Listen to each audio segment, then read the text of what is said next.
السلام علیکم every one. جیسا کہ یہ میری پہلی ویڈیو ہے تو میں نے بسمل ناول سٹارٹ کرنے کا سوچا۔ اگر آپ لوگ اپنے پسندیدہ ناول کو میری آواز میں سننا چاہتے ہیں تو مجھے کامنٹ سیکشن میں ضرور بتائیں تاکہ میں وہ بھی پورا کر سکوں، اور پلیز کامنٹ کریں۔ یہ میری پہلی ویڈیو ہے جس میں اپنی آواز لا رہی ہوں۔ چلیں پھر بسمل ناول سٹارٹ کرتے ہیں۔ بسمل از قلم مہر النساء شاہ میر، باب اول تاثر اور کبھی نہ کرنا اعتبار کسی شخص کے پہلے تاثر پہ، کیونکہ انسان کبھی وہ نہیں ہوتے جو تاثر دیں۔ وہ پہلی ملاقات میں انسان ہوتا ہے سرمئی، سیاہ اور سفید، دکھاتا ہے وہ اپنے رنگ وہ یک بہ یک ہے منحصر اس کا تاثر تم پہ۔ تم ہو کون ہے تمہاری اہمیت، تمہاری ذات کون؟ ایک بار جو ہو جائے تعین تمہاری ذات کا، پھر دیکھو کہ کس طرح ہوتے ہیں تحلیل پہلے تاثر۔ یونان۔ رات کا آخری پہر تھا، آسمان سیاہ سے سرمئی ہو رہا تھا، آہستہ آہستہ نیلا ہونے کے لیے۔ ٹھنڈی ہوائیں اس وقت وجود کو بھلی معلوم ہوتی تھیں۔ سارے میں گہرا سناٹا چھایا ہوا تھا، یوں کہ اگر تم قدم بھی زمین پہ دھر دو تو آواز میلوں تک جائے گی۔ کہانی ایک لمبی سفید گلی سے شروع ہوتی ہے، نیلا اندھیرا گپ اندھیرا جس نے سارے میں راج کر رکھا تھا۔ گلی کا سفید اینٹوں والا فرش اطراف کے گھروں کی بالکل ہلکی زرد روشنی میں سرمئی دکھائی پڑتا تھا۔ یہ وہ وقت تھا جب ہر زی روح خواب خرگوش کے مزے لوٹ رہی تھی، لیکن یہی وہ وقت بھی تھا جس وقت آدھی دنیا کے جرائم ہوتے تھے، یہی وہ وقت تھا جب آدھی دنیا گناہ کرتی تھی، اور یہی وہ وقت تھا جب ہمارا اللہ ہماری دعاؤں پر فوراً کن کہتا ہے۔ سفید لمبی گلی جس کے دونوں اطراف میں گھر بنے تھے، سفید اجلے گھر جن کے گنبد نیلے تھے۔ گلی اس وقت خالی تھی، کوئی زی روح نظر نہ آتا تھا، کوئی آواز نہیں آتی تھی، ہر طرف سکوت تھا۔ ایسے میں ہمسایہ گلی کے کونے سے ایک اونچا لمبا آدمی اس گلی میں داخل ہوا تھا۔ کسی گھر کی زرد بتی میں اس کا چہرہ ہلکا سا واضح ہوا تھا، سبز آنکھیں، دبتا رنگ، مناسب نقوش۔ وہ مناسبت چال چلتا آگے بڑھ رہا تھا۔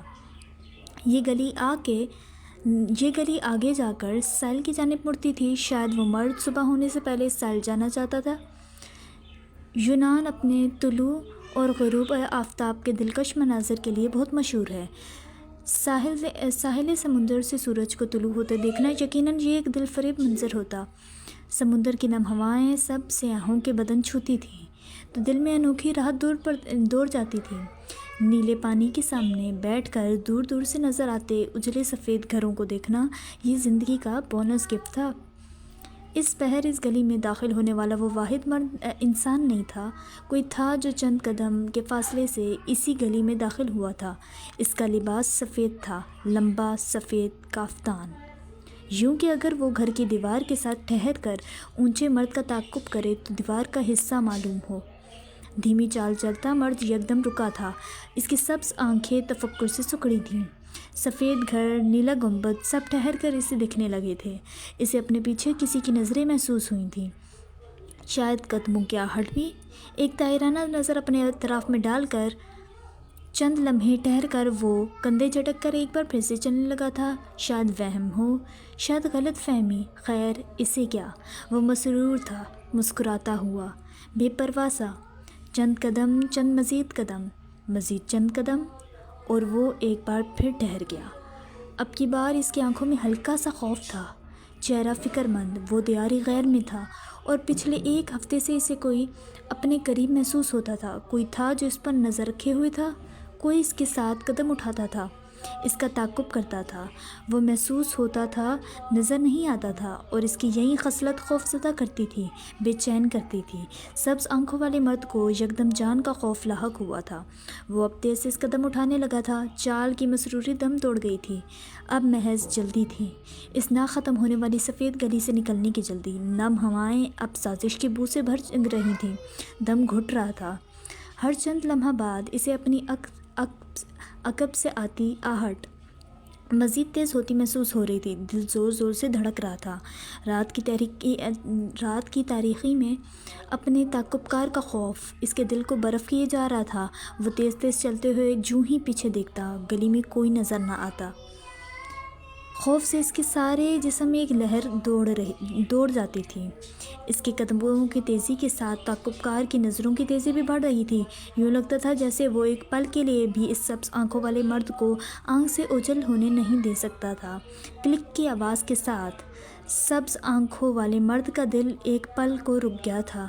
اسے یقین آنے لگا اس کے حق میں کوئی ہے، اور جو ہے اس نے ابھی اپنی گن لوڈ کی تھی۔ جان کا خوف بڑے بڑے سرماؤں کی حکمت عملی کو رتی کا ٹوکرا بنا دیتا ہے۔ اسی لمحے اونچے لمبے مرد کو احساس ہوا تھا وہ محض تعاقب کار نہیں تھا، وہ جان لینے آیا تھا۔ تیز تیز چلتے قدم اب دوڑنے لگے تھے۔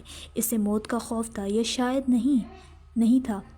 اسے بس یہ خوف تھا کہ یوں دیار غیر میں، یوں غیر مذہبوں کے درمیان اسے نہ مارا جائے، کم از کم جینے تلک تو نہ مارا جائے۔ گلی کے عین بیچوں بیچ سبز آنکھوں والا مرد ٹھہر گیا تھا۔ اس کے چہرے پر ہلکا ہلکا خوف تھا۔ گلی کی زرد بتیوں میں اس کے چہرے پہ پسینے کی بوندیں نظر آتی تھیں۔ وہ کچھ سوچ کر رکا تھا۔ لمبی سفید گلی یوں تھی جیسے بھول بھلیا ختم ہی نہ ہوتی تھی۔ تعاقب کار اب دیوار کی اوٹ میں ہو گیا تھا۔ سبز آنکھوں والے مرد نے جھک کر گھٹنوں پہ ہاتھ رکھتے ہوئے چند گہرے سانس لیے۔ سانس بحال ہوا، خوف زائل ہوا۔ تعاقب کار نظر نہیں آیا۔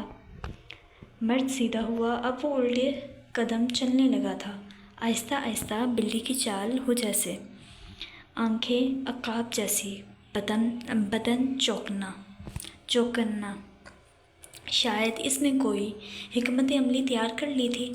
الٹے قدم لیتے ہوئے وہ چند قدم ہی چلا ہوگا جب اس کا تعاقب کار اس کے قدموں کی آہٹ سن باہر نکل آیا، اور اسے بغیر ایک لمحے کا وقت دیے سبز آنکھوں والے مرد نے ہاتھ میں پکڑی ایئرپورٹ کی ڈبی اچھال کر اس کے عین سر کے مقام پہ دے ماری۔ اس کا نشانہ اچھا تھا۔ سفید کافتان والا آدمی گھٹنوں کے بل نیچے بیٹھ گیا تھا۔ درد کی ایک لہر تھی جو اس کے سر میں اٹھی تھی۔ اونچا لمبا آدمی اب تیز قدم اٹھاتا گلی میں ایک جانب کو مڑ گیا تھا۔ جب تک اس کا تعاقب کار اٹھا، دکھتے سر کو انگلیوں سے مسلا، تب تک وہ اپنے ہدف کو کھو چکا تھا۔ پیر پٹکتے ہوئے وہ واپس گلی میں چلا گیا۔ یہاں سے چند قدم دور ایک سفید گھر کی اوٹ میں وہ شخص بیٹھا تھا، وہ جس کی آنکھیں سبز تھیں۔ گھر کی بالکنی سے اٹھتی گلابی پھولوں کی لڑی اس کے بالوں کو چھو رہی تھی۔ اس کی آنکھیں اب چمک رہی تھیں۔ خوف زائل ہو گیا تھا۔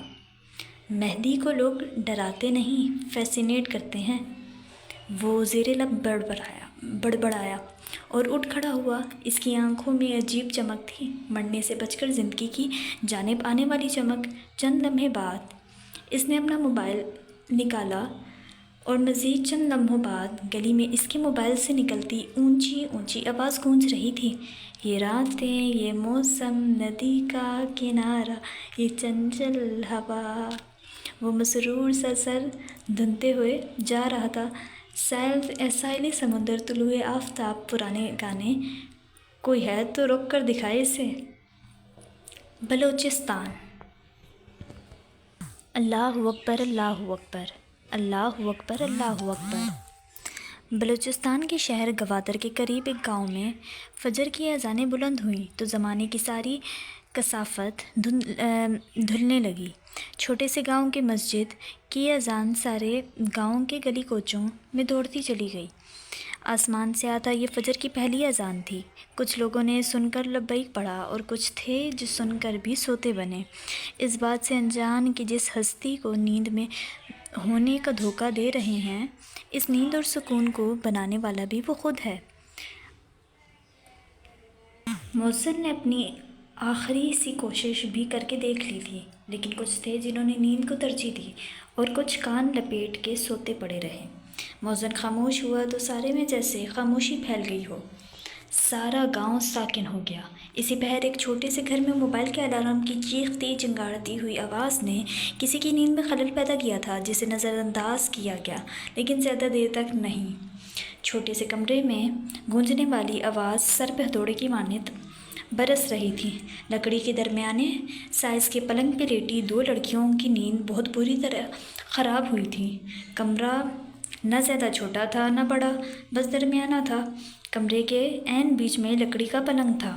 دائیں جانب والی دیوار گیر الماریاں تھیں، جامنی رنگ کی الماریاں۔ زینی، بند کرو اس منحوس کو! نیند میں ڈوبی ہوئی آواز، اور اس آواز کے ساتھ ہی موبائل کی آواز دم توڑ گئی تھی۔ دوسری لڑکی نے تکیے کے نیچے سے موبائل کھینچ نکالا تھا اور الارم بند کر دیا۔ سکون سا تھا جو اس چھوٹے کمرے میں ایک بار پھر پھیل گیا۔ چند لمحے بعد موبائل بند کرنے والی لڑکی یوں ہی پڑی رہی۔ آنکھیں نیند سے بھری تھیں، کچھ سرخ بھی، لیکن وہ انہیں بامشکل کھولے ہوئی تھی۔ کاش فجر فرض نہ ہوتی۔ وہ روزانہ دہرائے جانے والی سطر دہراتی اٹھ بیٹھی تھی۔ مندی آنکھوں کو مسلتی وہ کلسمندی سے چند منٹ بستر پر بیٹھی رہی۔ نیم اندھیرے میں اس کا چہرہ واضح نہیں تھا، لیکن وہ کافی دراز قد معلوم ہوتی تھی۔ چند پل بعد اس نے پیر بستر سے نیچے اتارے تھے۔ دوسری لڑکی دوبارہ سو چکی تھی، وہیں جو الارم کی آواز سے بیزار ہوئی تھی، اور وہ جو اٹھ بیٹھی تھی وہ اب اپنے موبائل کی ٹارچ لائٹ آن کرتی کمرے کا دروازہ پار کرتی باہر نکل آئی تھی۔ اسے وضو جو کرنا تھا۔ چند پل بعد وہ واپس لوٹی تو آدھی بھیگی بھاگی سی تھی۔ نہ جانے کیوں وہ وضو کرتے وقت خود کو اتنا بھگا دیتی تھی۔ واپس آ کر اس نے کمرے میں موجود واحد سوئچ بٹن پہ ہاتھ مارا تو سارا کمرہ پیلی زرد روشنی میں ڈوب گیا، اور اسی لمحے اس کے نقوش واضح ہوئے تھے۔ دراز قد سراپا، دبلی پتلی جسامت، بیضوی چہرہ جو کہ شفاف تھا، آنکھیں سنہری تھیں، زیادہ بڑی نہیں، بس درمیانی، رنگت صاف تھی، گوری گلابی سی۔ اس کا شمار خوبصورت لڑکیوں میں ہوتا تھا۔ اس کا قد تھا جو اسے ممتاز کرتا تھا، یا پھر چہرے کی سنجیدگی اور رعب۔ بیڈ کی سائڈ ٹیبل سے جائے نماز نکالتے ہوئے اس کے ہاتھوں کی انگلیاں واضح ہوئیں، پتلی لمبی انگلیاں جن کے ناخن بڑے ہوئے تھے۔ اس کے سر پہ ریشمی دوپٹہ ٹکا تھا جسے وہ اب اتار رہی تھی۔ زرد بلب کی روشنی اب کہ اس کے بالوں پہ پڑی تھی۔ اس کے بال بےحد خوبصورت تھے، شہد رنگ، کمر سے ذرا اوپر تک آتے بال، جو کہ نہ ریشمی تھے نہ بےحد کھردرے اور سخت۔ اس کے بالوں کو دیکھ کر تم ضرور ایک بار انہیں چھو کر دیکھنے کی خواہش کرو گے۔ اب کہ اس نے دوپٹہ چہرے کے گرد لپیٹ لیا تھا، سنہری آنکھیں چمک رہی تھیں۔ چند پل بعد وہ جائے نماز پر بیٹھی سلام پھیرتی نظر آ رہی تھی۔ اسی لمحے بیڈ پہ لیٹی لڑکی نے اپنا سر لحاف سے باہر نکالا تھا۔ زینی، اللہ کا واسطہ ہے، لائٹ بند کر دو! وہ مقامی زبان بلوچی میں بڑبڑائی تھی۔ اس کی آواز اب تک خمار آلود تھی۔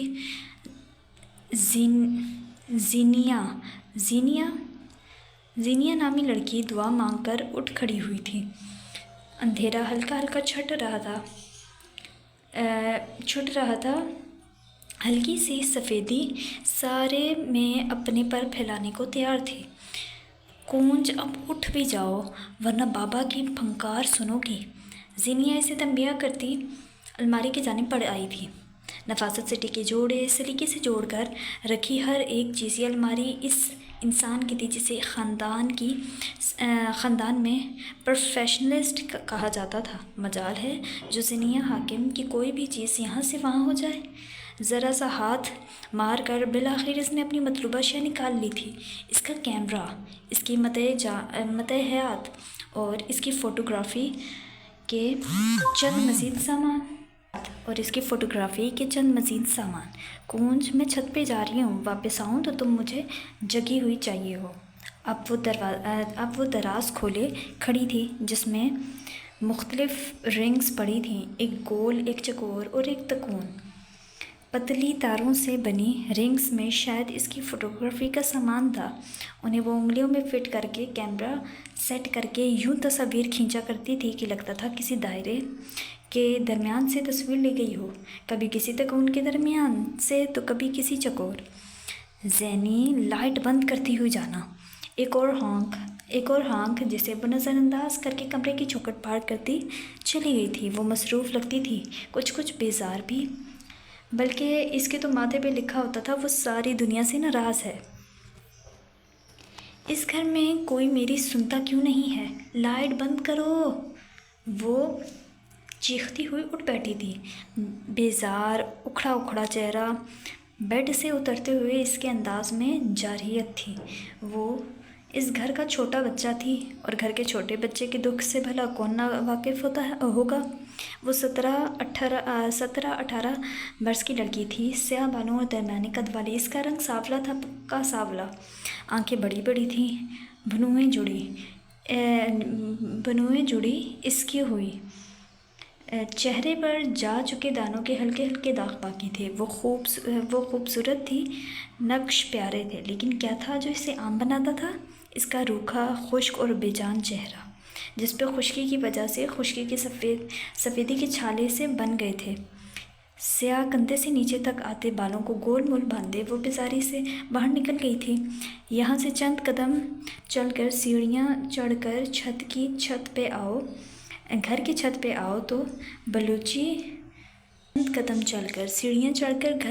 پہ آؤ تو بلوچی گگا پہنے ہوئے دراز قد لڑکی ایک سٹول پہ کھڑی تھی۔ دیواریں اونچی تھیں، جس کی وجہ سے اسے مناظر قید کرتے ہوئے دقت ہوتی تھی، لیکن وہ زینیہ تھی۔ مسائل سے پہلے اس کے پاس حل آیا کرتے تھے۔ اب وہ گردن ڈھلکائے بادلوں سے ڈھکے آسمان کی تصویر لے رہی تھی۔ دفتن اس کے گگے کی جیب میں پڑا موبائل تھر تھر آیا۔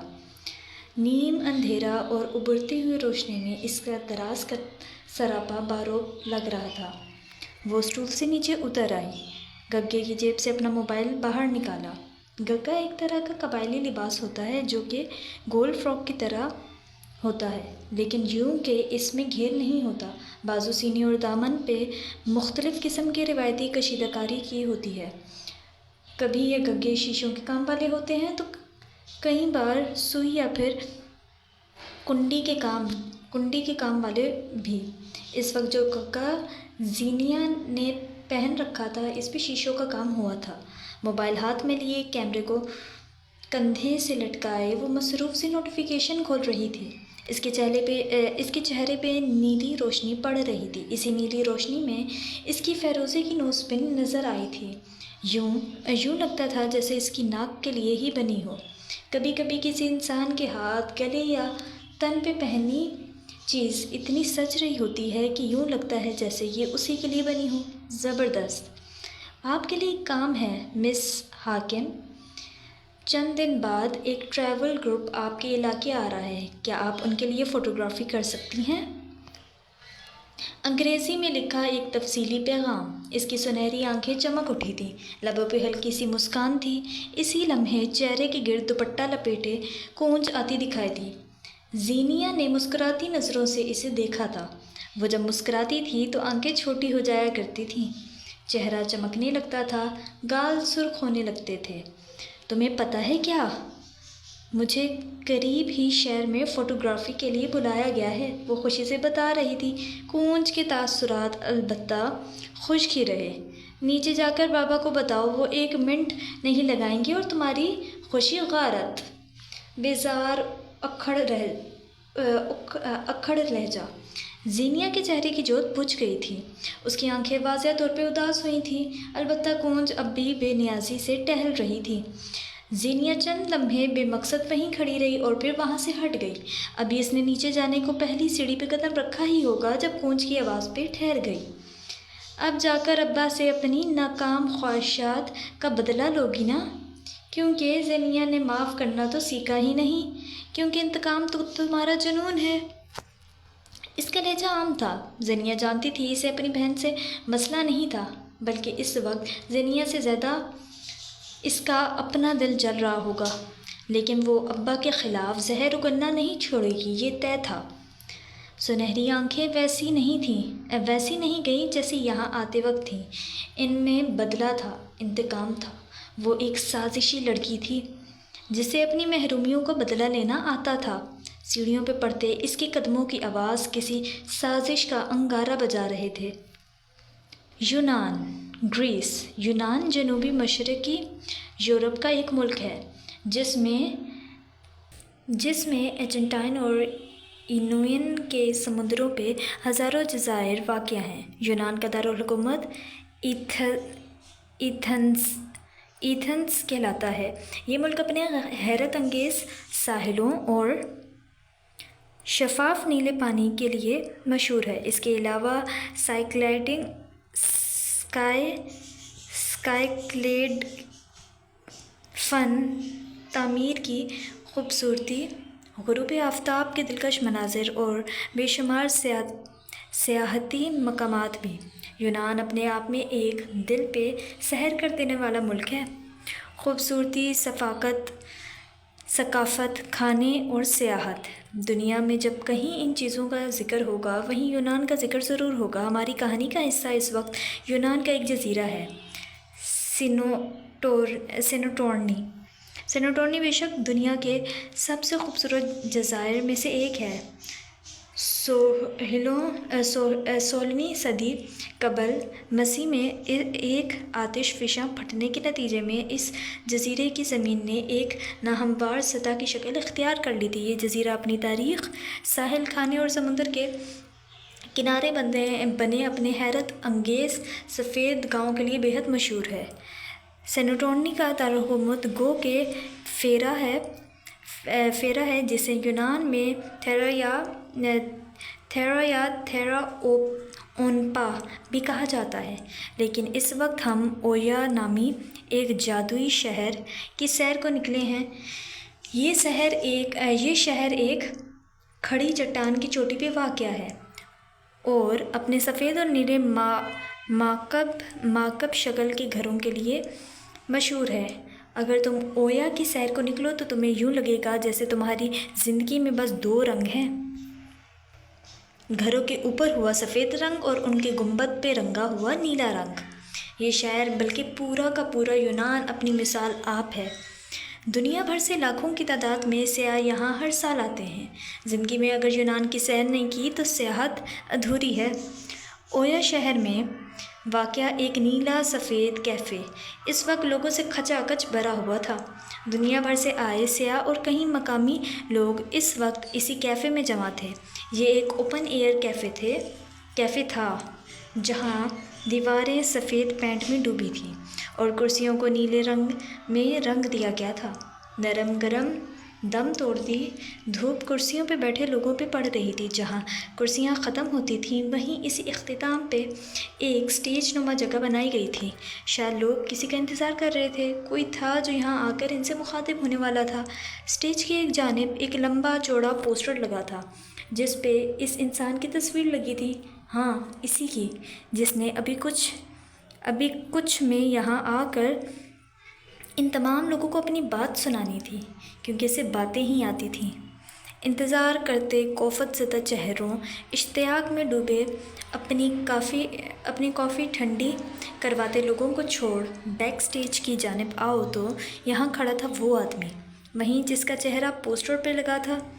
یہاں کافی چیزیں پھیلی ہوئی تھیں، کپڑے، جوتے، لوگ۔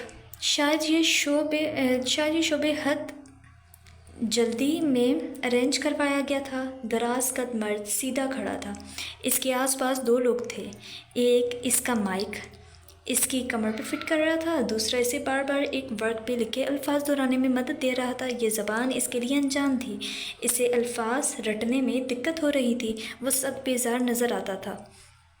اس کے قد کے علاوہ ایسا کچھ نہیں تھا جو اسے قابل غور بناتا۔ سانولی رنگت رکھنے والا عام شکل مرد جس کے بال سیدھے تھے لیکن بے حد سٹائلش انداز میں کٹے ہوئے، ناک کھڑی تھی، نقوش عام سے ایک عام پاکستانی نقوش۔ وہ خوبصورت نہیں تھا، پرکشش بھی نہیں، اس کے چہرے پہ بس ایک چیز تھی جو چند پل کے لیے اسے دیکھنے کو مجبور کر دیتی تھی، اس کی سبز کائی جیسی آنکھیں، وہ جو اسے مشرقی ہوتے ہوئے مغربی بناتی تھیں۔ اس کی کمر پہ مائک کی تار فٹ کرتے ہوئے لڑکے نے شاید کوئی غلطی کر دی تھی، تار ٹوٹ کر نیچے گر گئی۔ مائک کا کنیکشن بھی ٹوٹ گیا۔ اب کے سبز آنکھوں والے مرد کی بس ہو چکی تھی۔ اس کی کوفت غصے میں بدل چکی تھی۔ اس نے ہاتھ میں پکڑے کاغذ کو مروڑ کر دور پھینکا اور مائک لگاتے لڑکی کو دھکا دے کر خود سے دور ہٹایا۔ اس کا چہرہ دہک رہا تھا، جبڑے بھینچ گئے تھے۔ پچھلے 1.5 گھنٹے سے تم لوگوں نے مجھے یہاں ذلیل کر رکھا ہے، وہ دھیمی آواز میں غرایا تھا۔ میں کوئی عام آدمی نہیں ہوں، میں مہدی کمبیر ہوں۔ میں نے اپنے مصروف ترین اسکیجول میں تم لوگوں کے لیے وقت اس لیے نہیں نکالا تاکہ مجھے یہاں ذلیل ہونا پڑے۔ اس کی آواز بلند نہیں تھی، لیکن اس میں واضح ہدک تھی۔ ٹیم کے لوگ اسے رام کرنے کی کوشش کرنے لگے تھے۔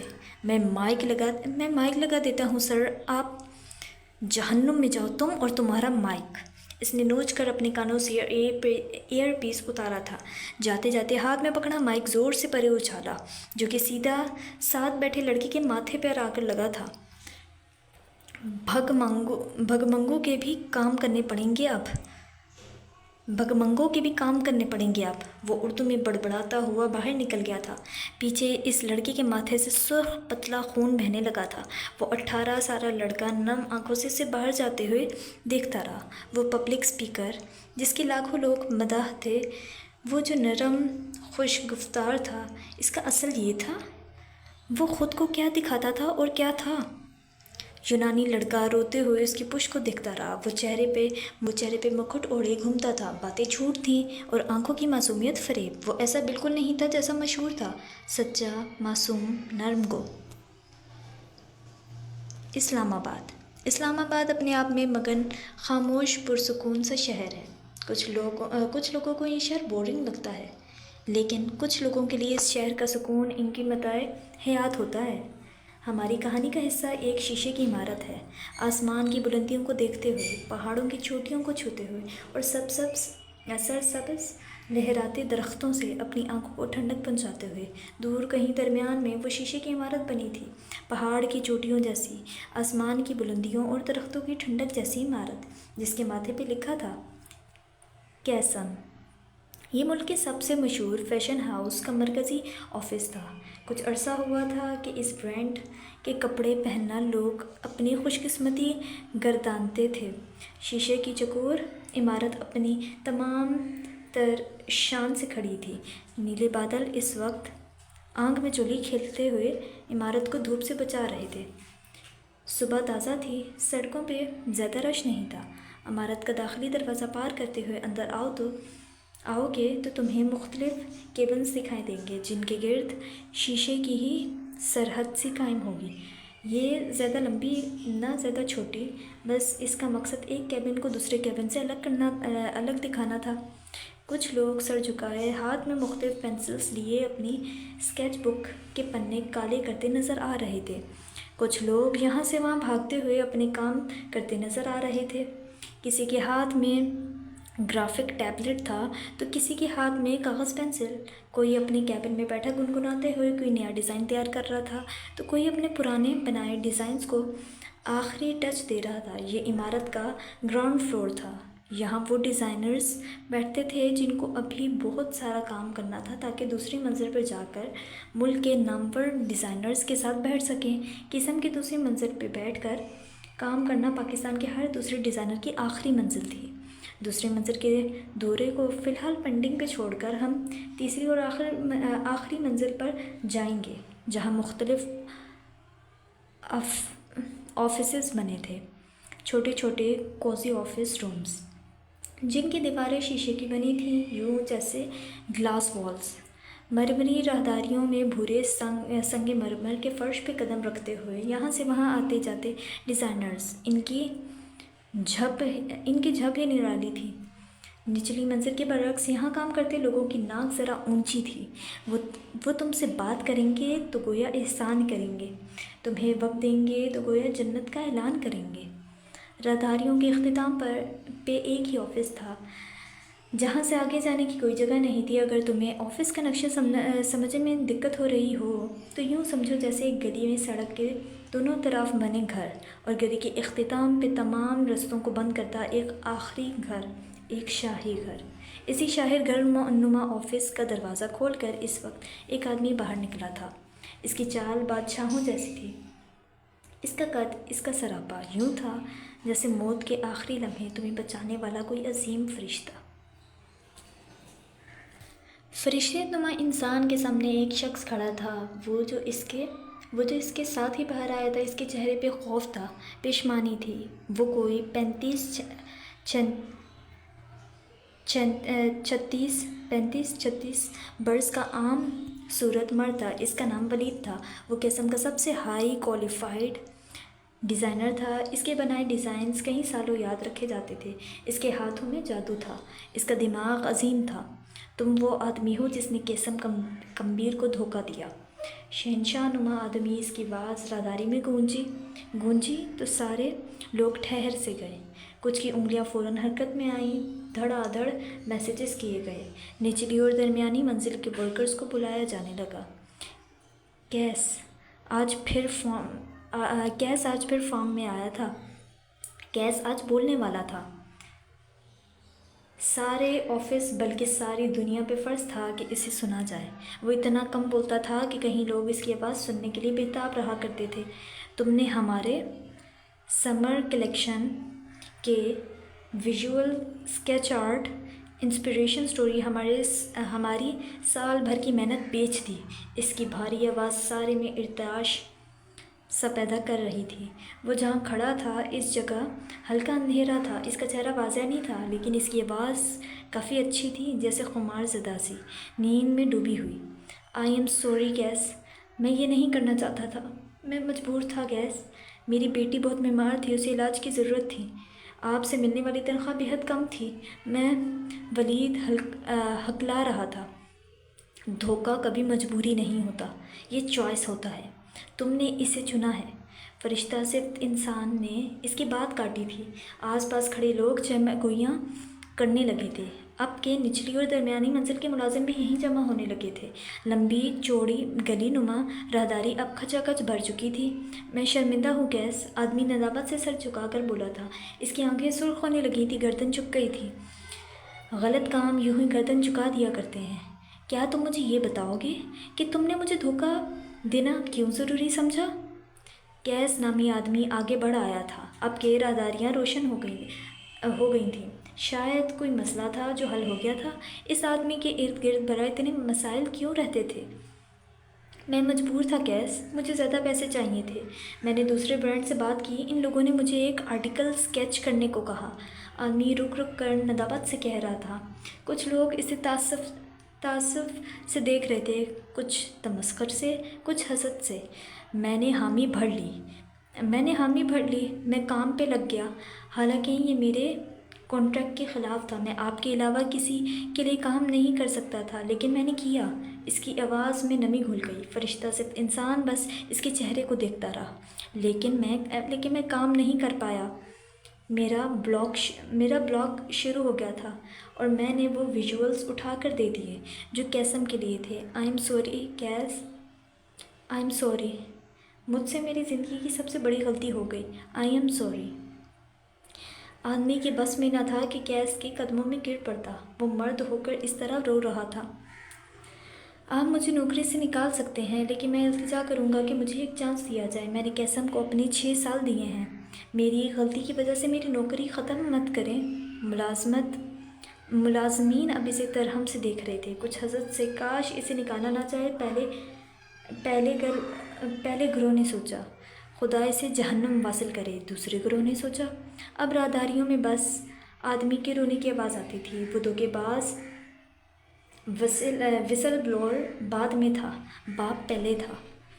کیس 2 قدم آگے آیا۔ اس کا چہرہ اب سب کے سامنے تھا، ہر اندھیرے سے پاک، روشنیوں میں نہایا ہوا۔ اس کی رنگت گندمی مائل سی تھی، اس کے نقش خوبصورت تھے۔ آنکھیں سیاہ تھیں، ناک اٹھی ہوئی، بال ہلکے گھنگریالے تھے، یوں کہ اس کی شخصیت پہ بے حد خوبصورت معلوم ہوتے تھے۔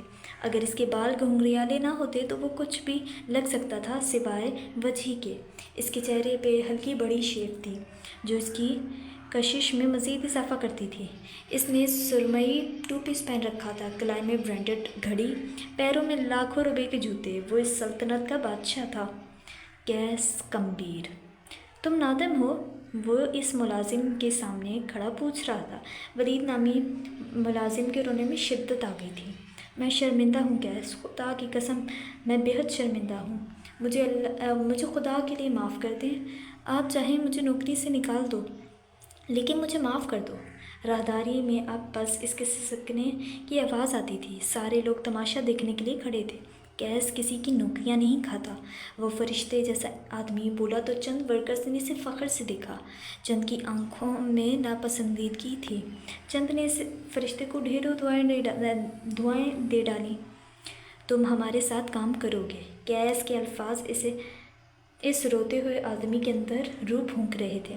اس کے بس میں نہ تھا، ورنہ اس فرشتے کے قدموں میں بیٹھ جاتا۔ وہ تشکر اور ممنونیت سے قیس کا چہرہ تک رہا تھا۔ اب کوئی کوتاہی مت کرنا، ورنہ ذمہ دار تم خود ہوگے، قیس کہتے ہوئے آگے بڑھ گیا۔ ابھی وہ لوگوں کی نظروں سے اوجھل ہوتا کہ ایک آواز پہ رک گیا۔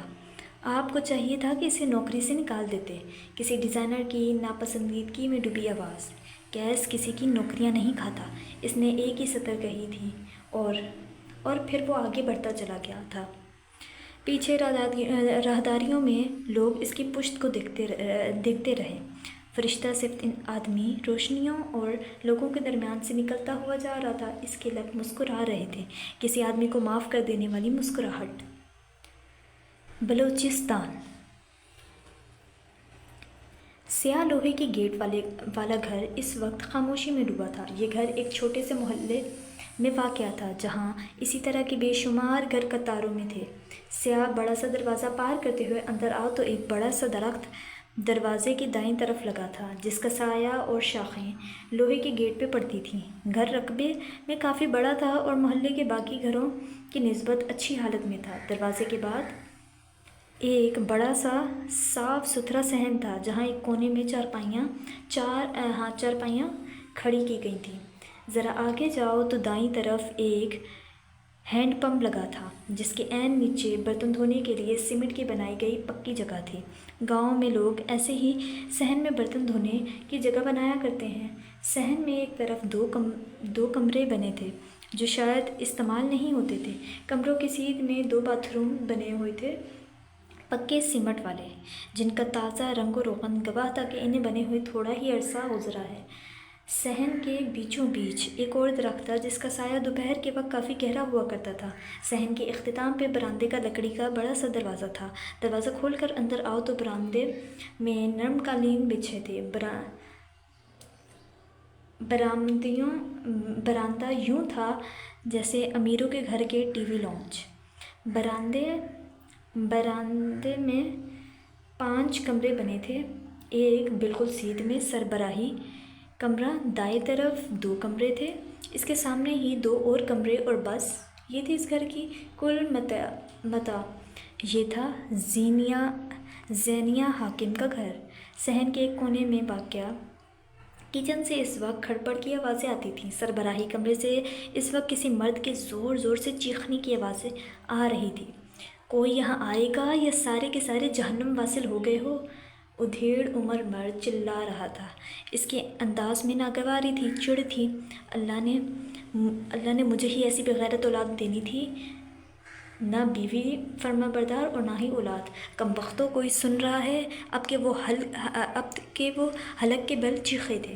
باہر پانی کی موٹر چل رہی تھی، جس کی وجہ سے صحن میں اس آدمی کی آواز نہیں جاتی تھی، لیکن سربراہی کمرے کے ساتھ والے کمرے میں یہ آوازیں بخوبی جا رہی تھیں، اور انہی آوازوں کو سنتے ہوئے زینیہ نے بستر سے اپنے قدم اتارے تھے۔ اس کی بہن ساتھ سوئی پڑی تھی۔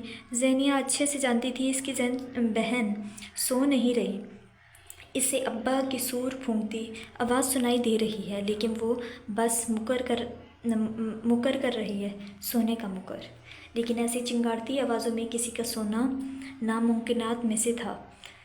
وہ دروازہ دھکیلتی باہر نکل آئی۔ ابا کے کمرے کا دروازہ کھولتے ہوئے اس کے ذہن میں اپنے انسٹاگرام کے ڈی ایم تھے۔ کچھ چاہیے ابا؟ نرم مدبر لہجہ۔ اولادیں تم جیسی ہوں تو بس زہر کی کمی رہ جاتی ہے، لا دو۔